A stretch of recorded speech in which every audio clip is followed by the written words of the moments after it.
Hi, and welcome back. In a previous video, we talked about VLOOKUP for data cleaning.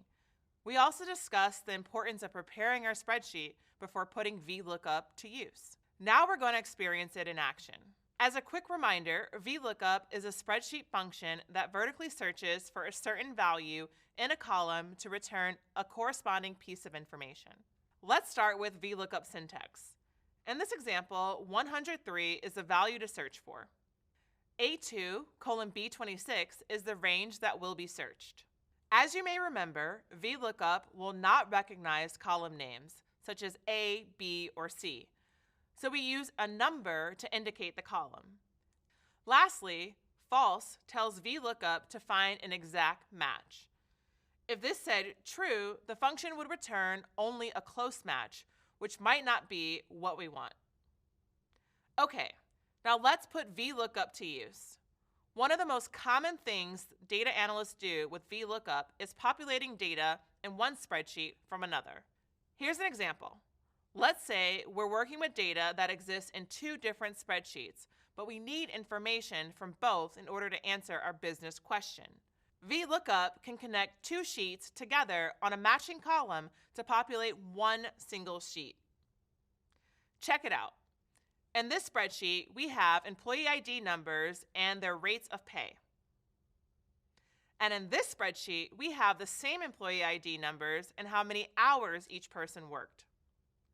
So we can use VLOOKUP to search for the rate of pay from the employee rate spreadsheet and add it to the employee hours spreadsheet.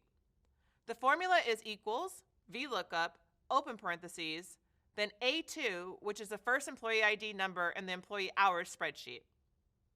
Next, we add a comma, then the name of the spreadsheet we want to search in, employee rates. Be sure to put single quotation marks around the spreadsheet name and add an exclamation point after it. This is the way to reference the other spreadsheet. Next, we add the range, which is A2 through B5.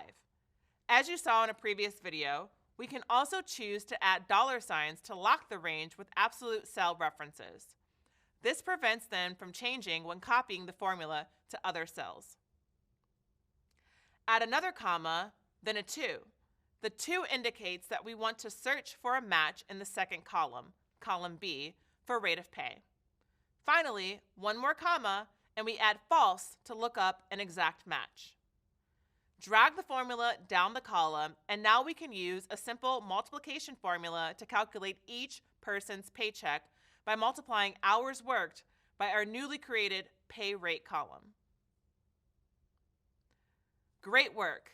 In an upcoming reading, you'll learn even more about VLOOKUP and access some helpful VLOOKUP reminders and resources.